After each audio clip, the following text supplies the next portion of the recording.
May 14th, 1948, Washington, D.C., late afternoon. The sun is still up, but inside the White House, it feels like the middle of the night. A storm is raging, not outside, but inside one of the most important rooms in the world. The Secretary of State, one of the most decorated, most respected men in American history, is furious. George Marshall, the man who had designed the rebuilding of all of post-war Europe, the man whose name is on one of the greatest recovery plans in history. He looks the president dead in the eyes and delivers something close to a threat. "If you do this, I will never forgive you." And he is not alone. Top generals, senior diplomats, intelligence chiefs, every single one of them is lined up against this decision.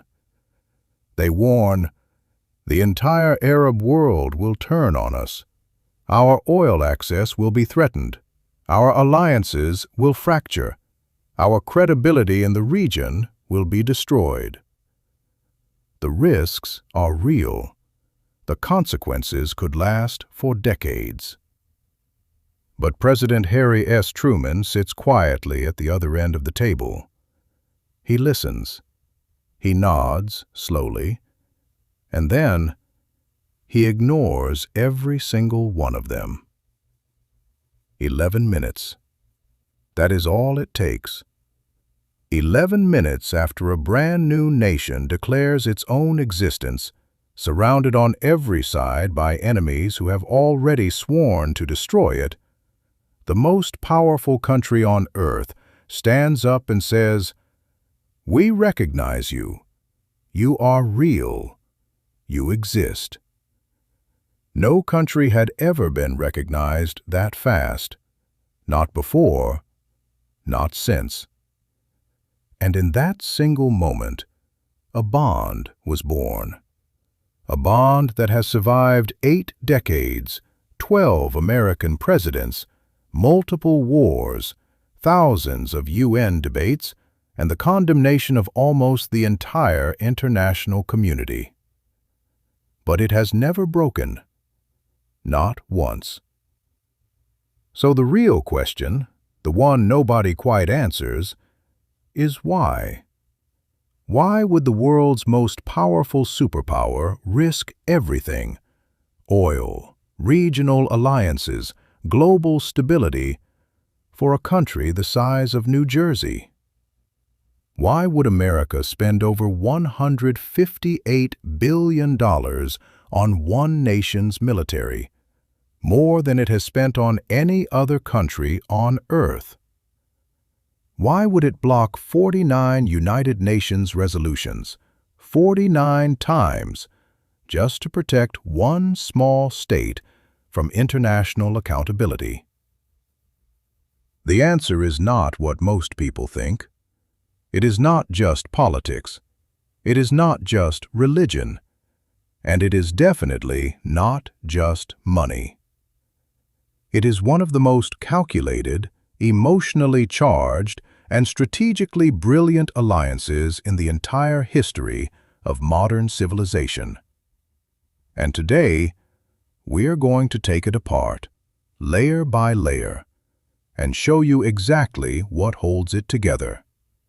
Because to understand the world today, you have to understand this.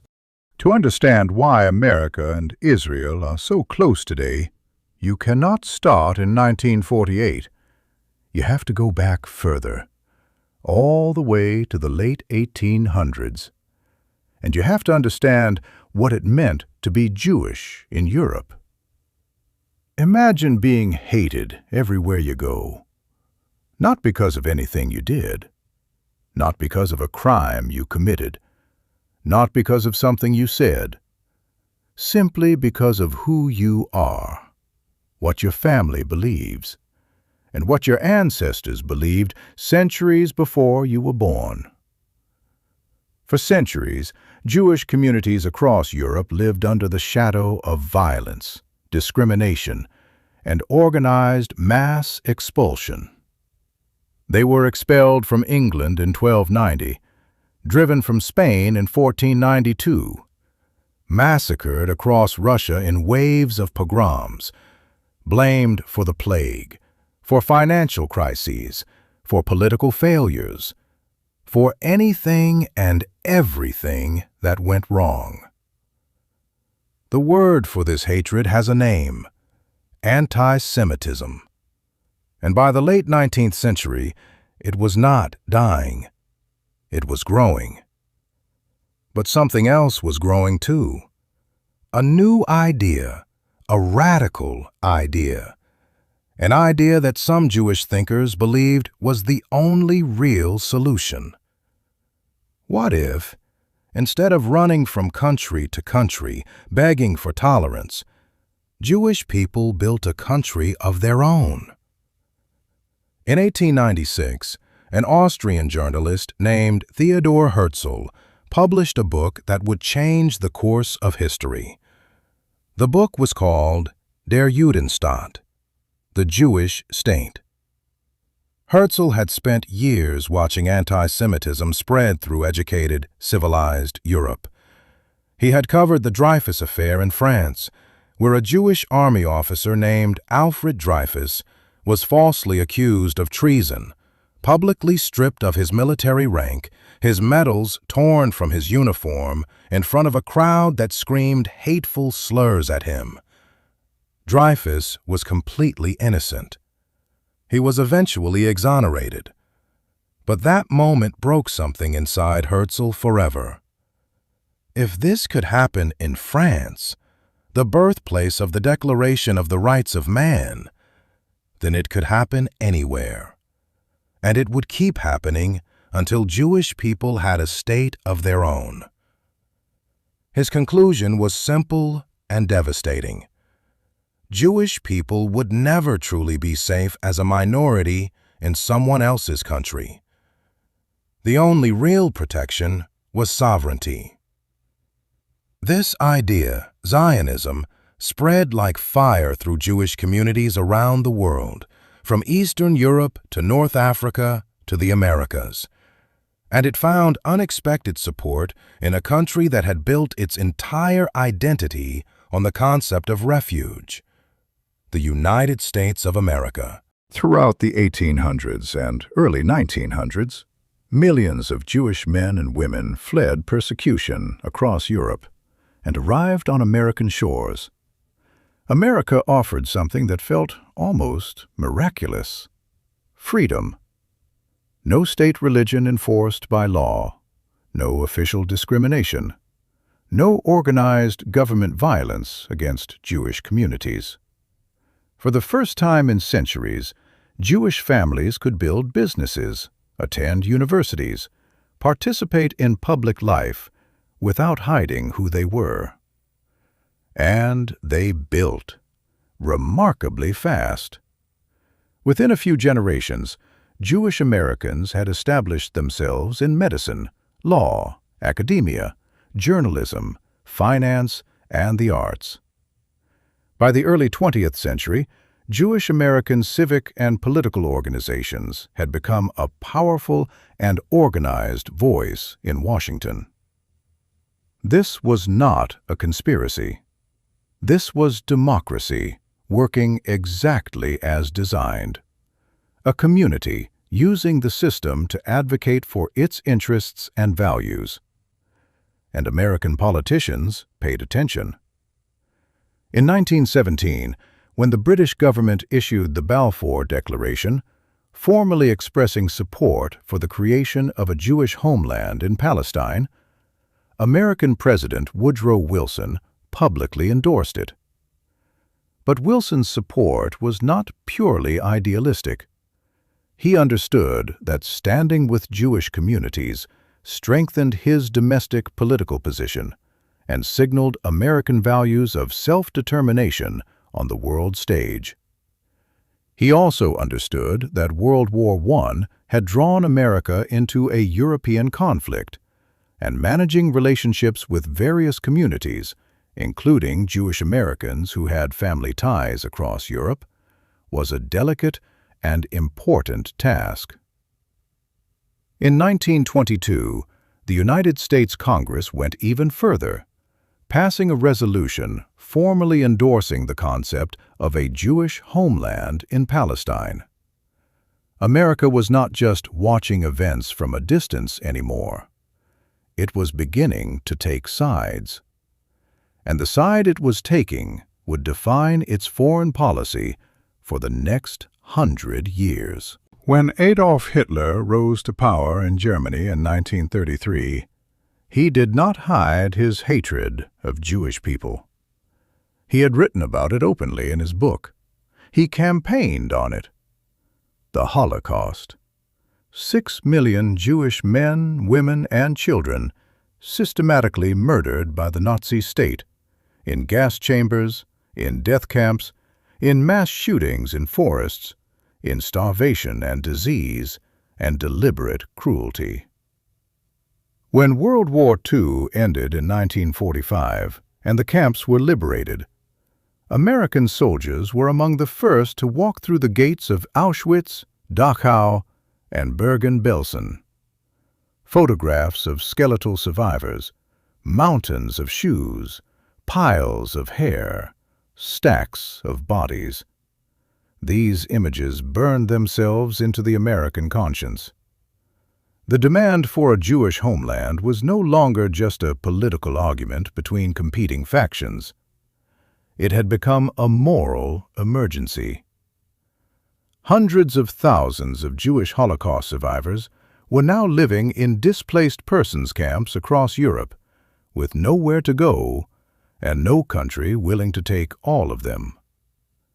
In 1947, Britain, exhausted and overwhelmed by the conflict between Jewish settlers and Arab communities in Palestine, handed the entire question over to the newly formed United Nations.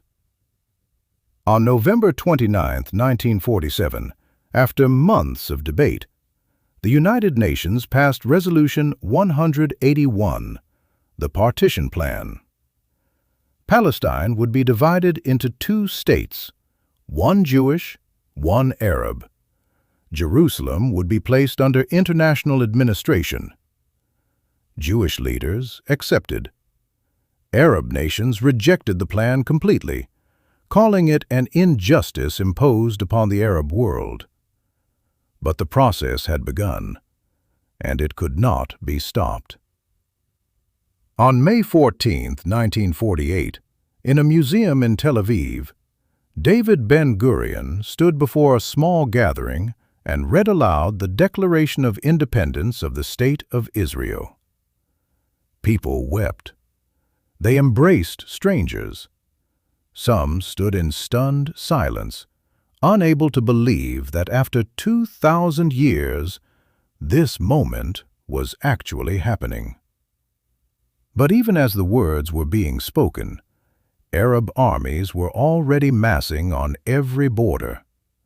The question of whether this new state would survive its first day was not hypothetical. It was a question of hours. Back in Washington, the clock was ticking.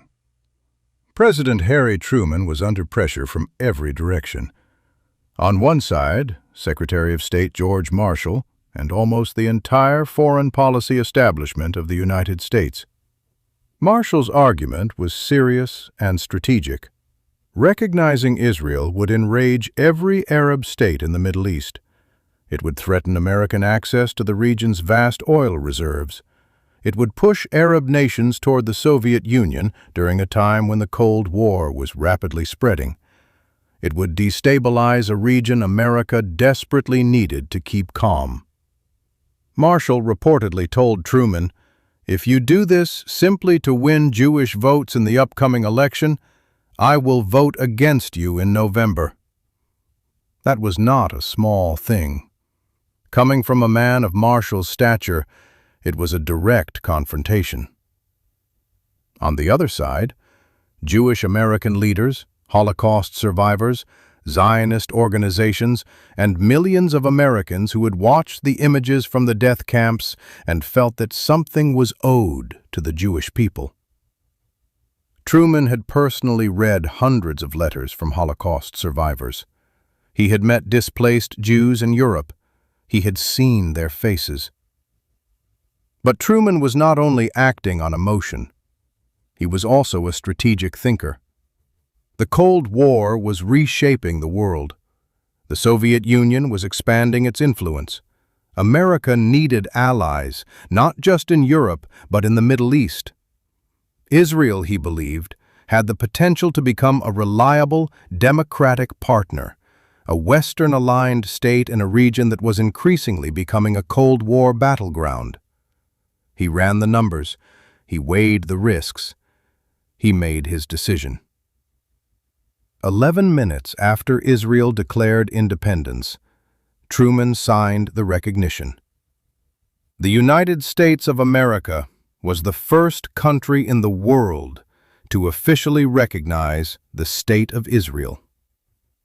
The decision ignited controversy that has never fully died down, but it also set the terms for one of the most important alliances of the 20th and 21st centuries. The ink on Israel's declaration was barely dry when the attack began. Egypt, Jordan, Syria, Iraq, and Lebanon launched coordinated military invasions from multiple directions. Their goal was stated openly: to destroy the new Jewish state before it could find its feet. Israel had no formal army at the time, no air force worth mentioning, barely enough weapons to equip its fighters. Its entire population was smaller than many cities. What it had was desperation and an absolute, unshakable will to survive. Against all strategic logic, Israel held its ground. Then it pushed back. Then it won. But victory came at enormous cost. Thousands dead, cities damaged, and a new nation that needed to rebuild from almost nothing while still surrounded by enemies who refused to accept its existence. Once again, America stepped forward. Economic aid began flowing from Washington. Jewish American organizations, the United Jewish Appeal, the World Jewish Relief, raised hundreds of millions of dollars for reconstruction and resettlement. Slowly, painfully, Israel began to rise from the wreckage of its first war. New immigrants were arriving: Holocaust survivors from Europe, Jews expelled from Arab countries, families from North Africa and the Middle East. In the first 3 years of its existence, Israel's population doubled. It was a miracle of national reconstruction, but it was not built alone. And the Arab world had not accepted defeat. They had simply paused. Everyone knew the next round was coming. By 1956, the Middle East was boiling again. But this time, the crisis came from an unexpected direction. Egypt's charismatic new president, Gamal Abdel Nasser, had a bold and electric vision: unite the Arab world, expel Western imperialism, and reclaim Arab dignity after decades of foreign domination. His first major move? Nationalize the Suez Canal. The Suez Canal connected the Mediterranean Sea to the Red Sea and was one of the most strategically important waterways on Earth. For decades, it had been controlled by a British and French company. Nasser announced that Egypt was taking it back. The revenue from the canal would fund the construction of the Aswan Dam, which would bring electricity and irrigation to millions of Egyptians. The crowd went wild. Nasser became a hero across the Arab world. But Britain and France were furious and began making secret plans. Israel, meanwhile, was growing increasingly alarmed by Nasser's power and his alliance with Soviet-backed Arab states. A strong Egypt with Soviet weapons pointed directly at its borders was not something Israel could ignore. In secret negotiations, Britain, France, and Israel agreed on a joint military operation. Israel would attack across the Sinai. Britain and France would intervene, ostensibly to separate the warring parties, and in doing so, seize back control of the canal. The plan worked militarily. Israel swept through the Sinai, British and French forces, but nobody had told America, and President Eisenhower was absolutely furious. He had been carefully managing relationships in the Arab world, trying to prevent Soviet expansion into the region. This joint attack, without any consultation with Washington, had blown his strategy apart. Eisenhower did something that shocked the world. He sided against his own allies. He threatened to cut off economic aid to Israel unless it withdrew completely. He supported a UN ceasefire resolution. He even applied financial pressure on Britain and France. Faced with American opposition, all three countries had no choice. They withdrew. For the first time in the relationship's young history, America had publicly chosen its broader interests over Israel's desires. The bond had tested, and briefly, it had bent. But what happened next would heal the fracture and make it stronger than ever before. Deep in the Negev desert, something was being built. After the Suez Crisis, Israeli leaders reached a chilling conclusion. Even their closest ally, the United States, had shown that it would not always prioritize Israeli survival over American strategic interests. There might come a day when America would not be there, or would not be enough. Israel decided it needed its own ultimate guarantee of survival. It would build a nuclear weapon. The facility was constructed near the desert town of Dimona. When foreign visitors or diplomats asked what it was, Israeli officials told them it was a textile factory. A textile factory in the middle of one of the most arid deserts on Earth. American intelligence eventually saw through the cover story. President Kennedy was alarmed. He pushed Israel hard for access, for inspections, for transparency. He wrote personal letters to Israeli Prime Minister David Ben-Gurion, demanding answers. Ben-Gurion responded diplomatically and continued building.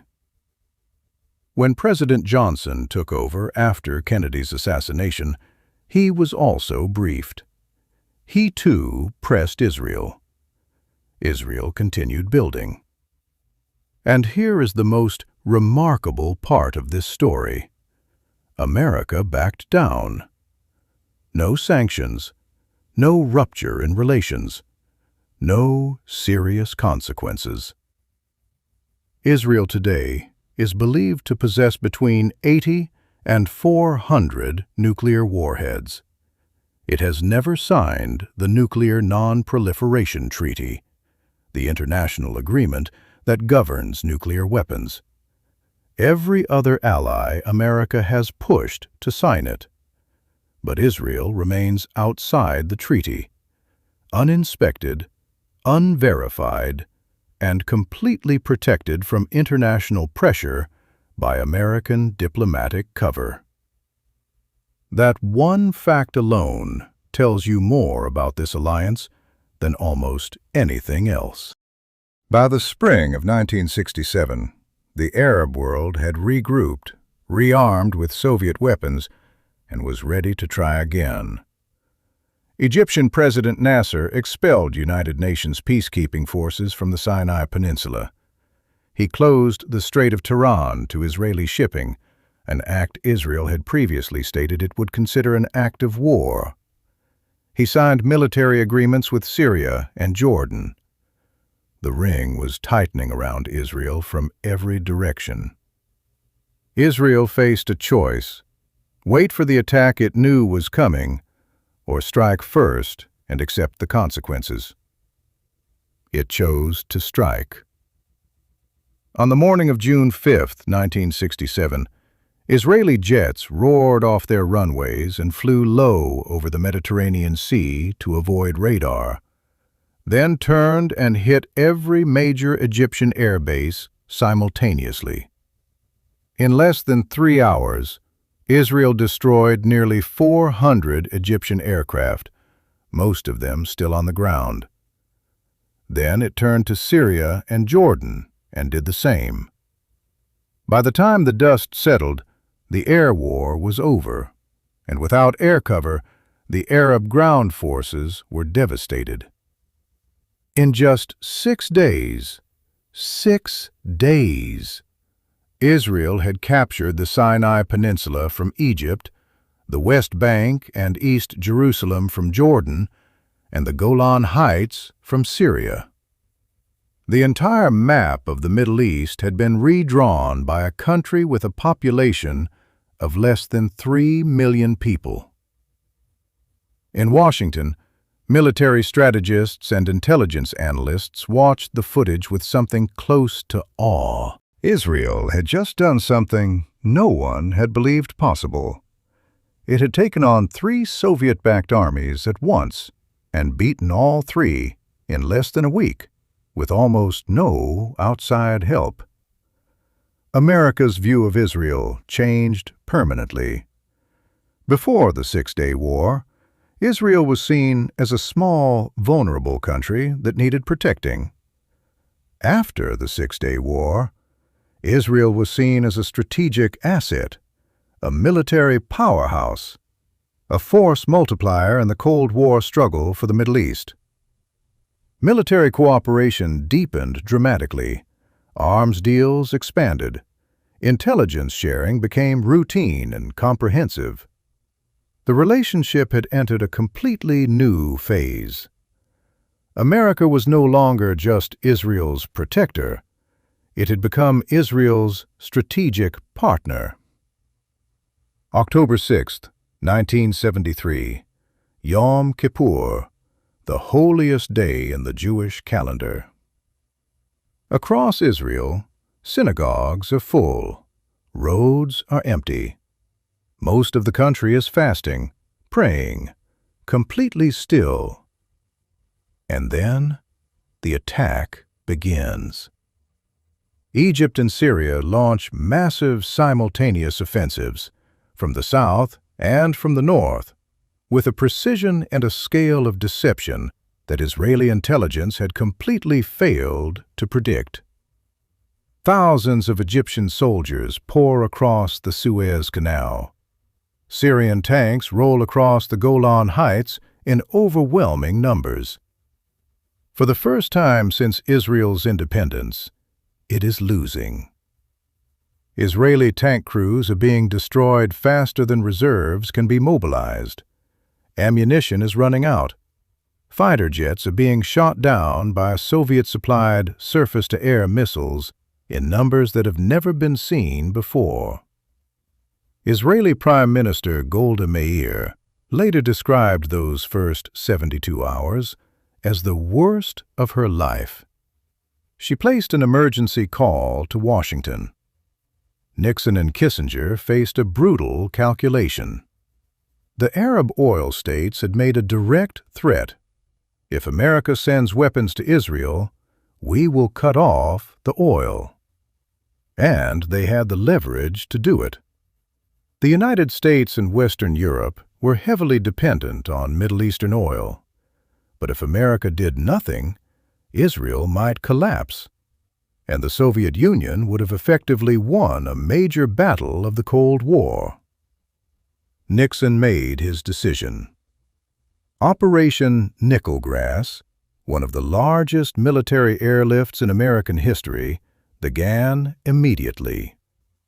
Over 550 American military transport flights delivered tanks, artillery, aircraft, and ammunition directly to Israel around the clock for weeks.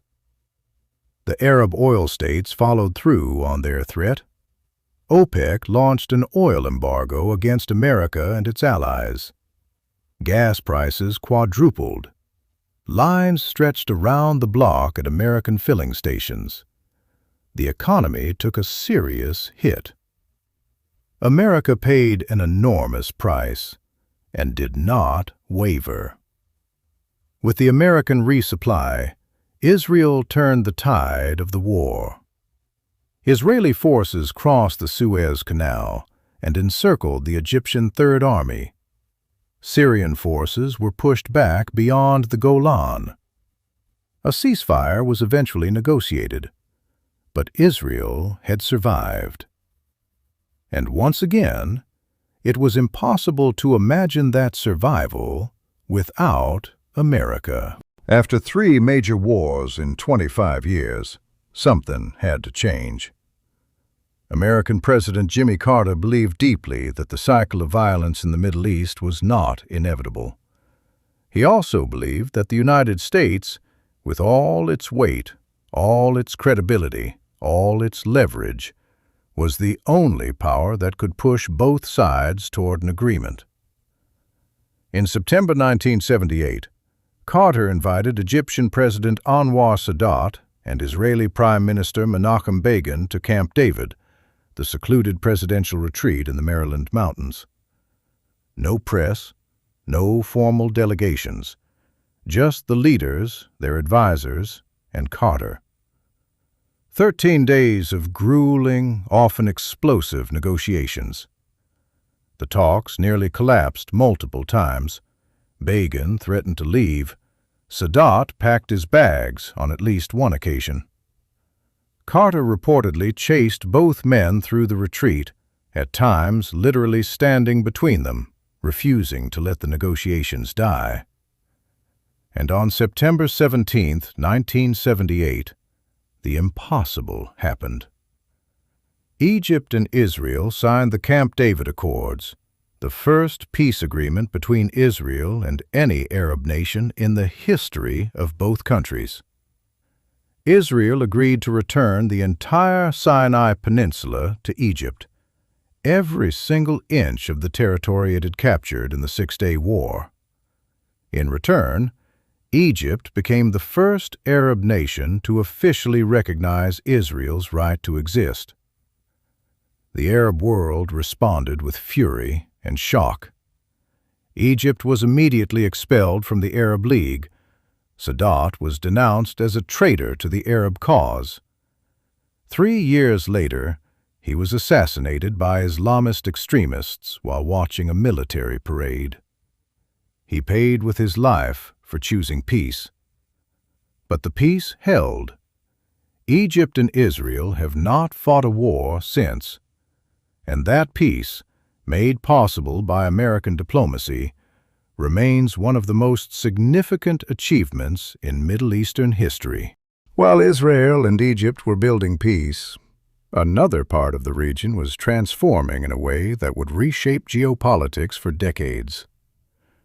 In 1979, the Iranian Revolution overthrew Shah Mohammad Reza Pahlavi, one of America's closest allies in the region, and replaced his government with an Islamic republic under Ayatollah Ruhollah Khomeini.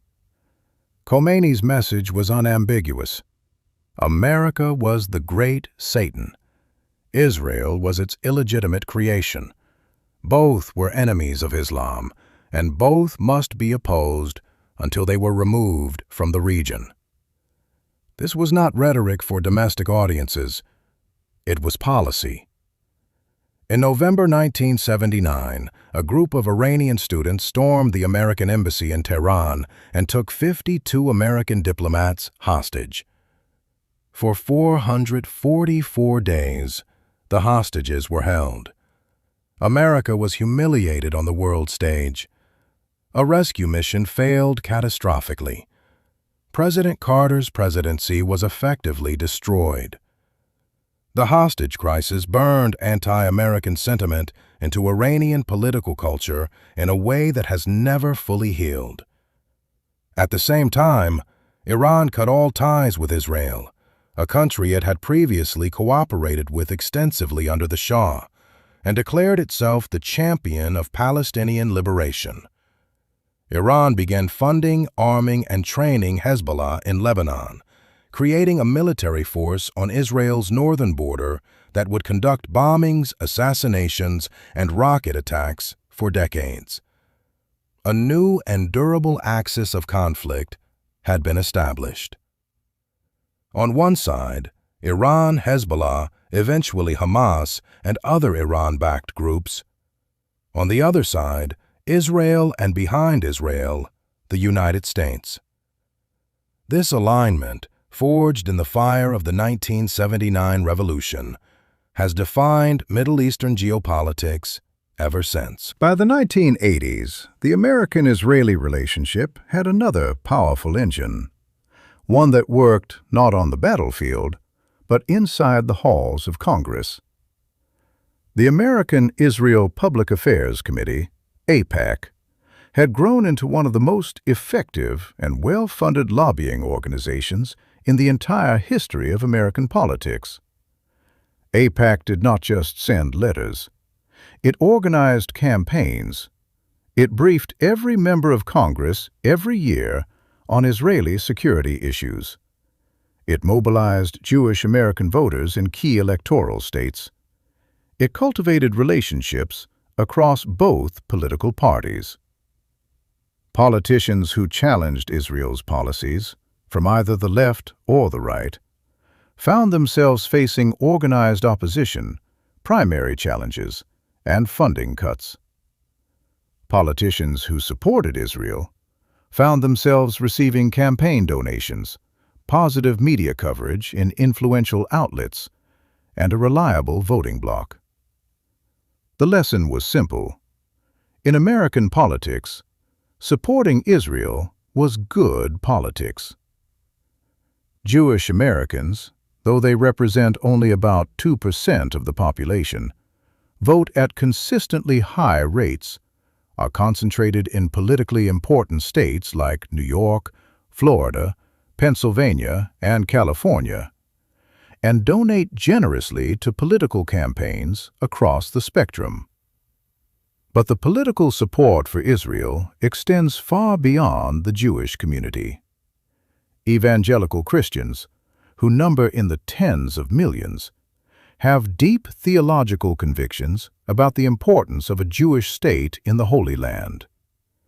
Many evangelical Christians believe that the establishment and preservation of Israel is part of biblical prophecy, a divine plan they are called to support.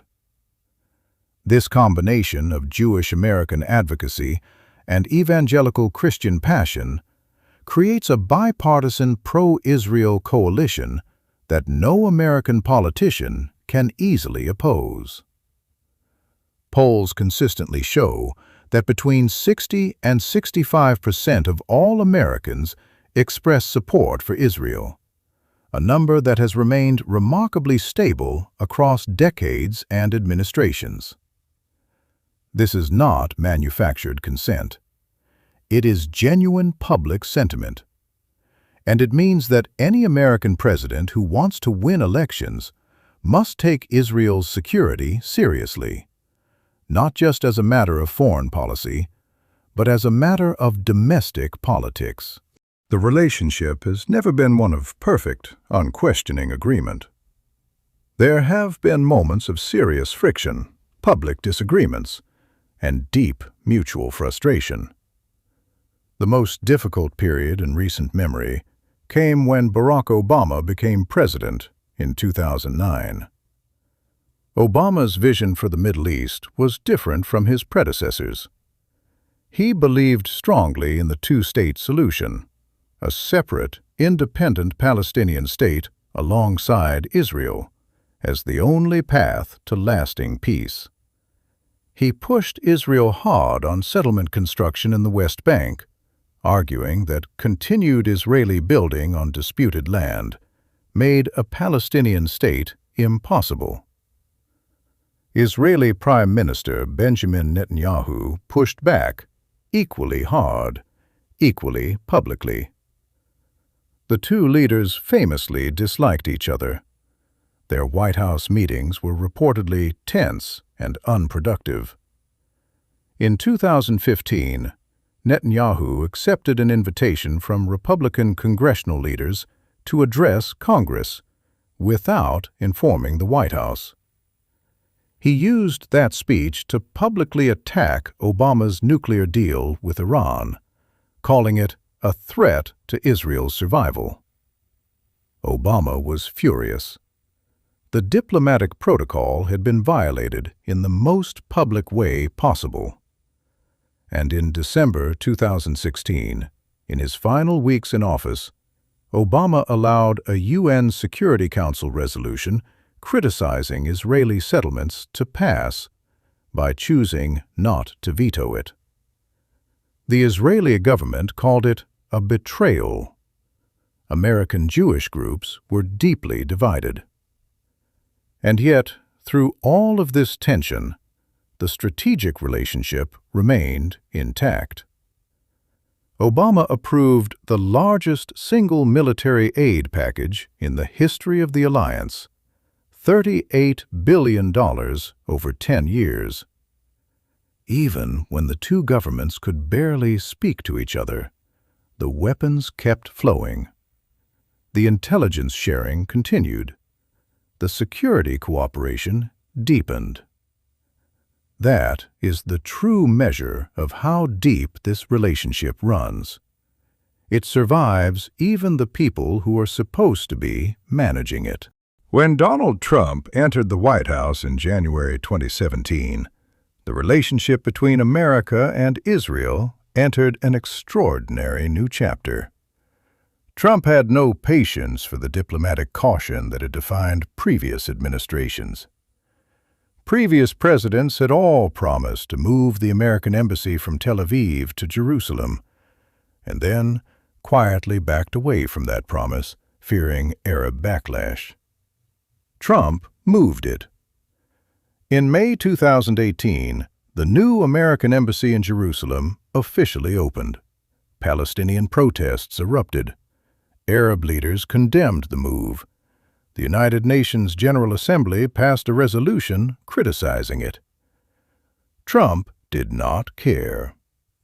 In 2019, he went further, formally recognizing Israeli sovereignty over the Golan Heights, the strategic plateau Israel had captured from Syria in 1967. No other country in the world had recognized Israeli sovereignty there. None has done so since. And then, in September 2020, Trump's team achieved something that geopolitical experts have considered nearly impossible: the Abraham Accords. For decades, the conventional wisdom had been that no Arab nation would normalize diplomatic relations with Israel as long as the Palestinian issue remained unresolved. The Abraham Accords turned that assumption upside down. The United Arab Emirates, Bahrain, Sudan, and Morocco all agreed to establish formal diplomatic and trade relations with Israel, in exchange for a combination of American military sales, the lifting of sanctions, and other bilateral incentives. It was the most significant diplomatic realignment in the Middle East in decades. And it happened because the United States was willing to use its enormous leverage, economic, military, and diplomatic, to make it possible. Israel, for the first time, had open, normalized relationships with Arab nations that had once sworn to destroy it. The world had changed, and America had engineered much of that change. So let us bring it all together. After 8 decades of wars, crises, oil embargoes, political battles, and international condemnation, why does America still stand by Israel?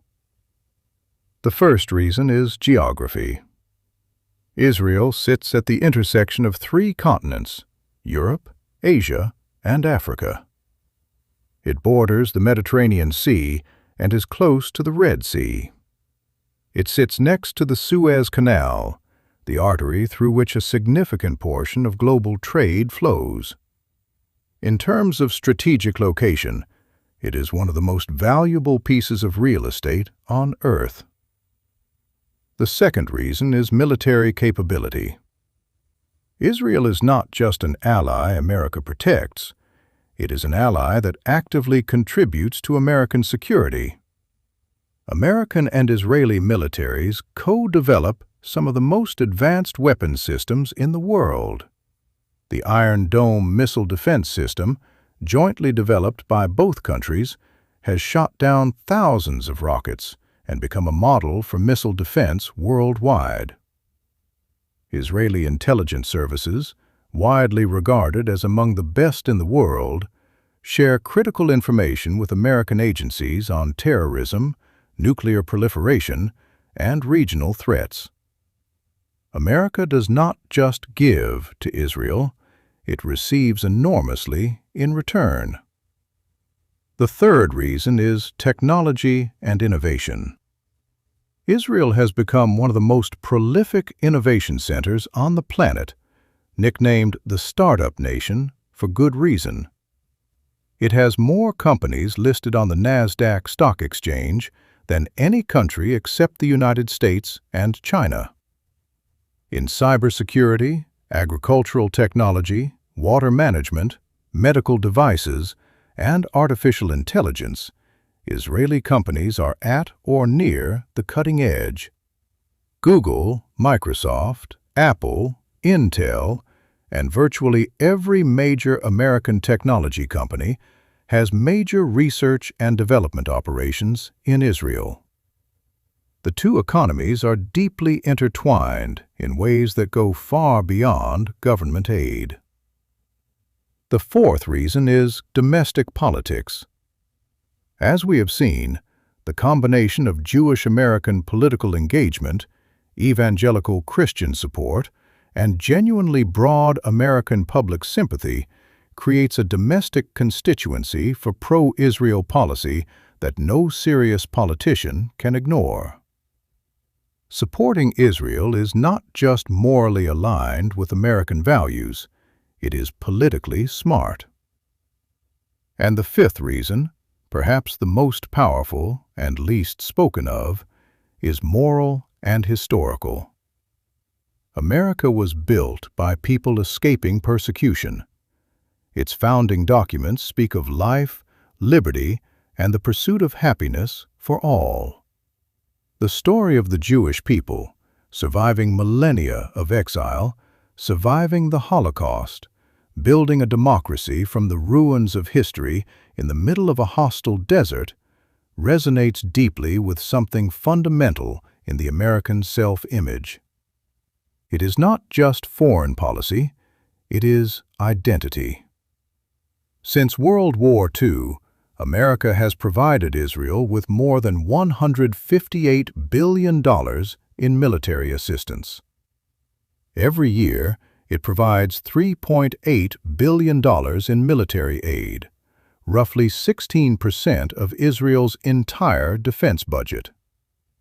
At the United Nations, it has used its veto power 49 times to block resolutions against Israel, more than for any other country. It has risked oil crises, strained alliances, and absorbed international criticism again and again, and kept standing. Governments in both countries have changed dozens of times. Leaders have clashed, personalities have collided, policies have diverged. But the core of the alliance, the deep, structural, multi-layered bond between these two nations, has never broken. Because some alliances are built on convenience, they last as long as the convenience does. And some alliances are built on something much deeper, on shared values, shared enemies, shared memory, and a shared vision of what kind of world is worth building. The American-Israeli relationship is the second kind. And as long as both nations exist, it is very, very hard to imagine it ever truly ending.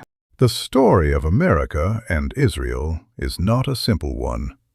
It is full of contradictions, difficult choices, enormous costs, and genuine disagreement about right and wrong. People on all sides have paid enormous prices for the decisions these two nations have made together over 8 decades.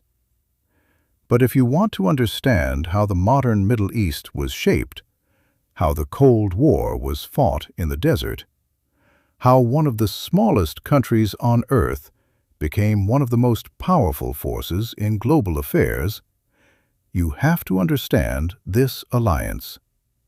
Because without it, none of the rest of it makes sense. If this documentary gave you something new to think about, subscribe to this channel, because we cover the stories that actually explain how the world works.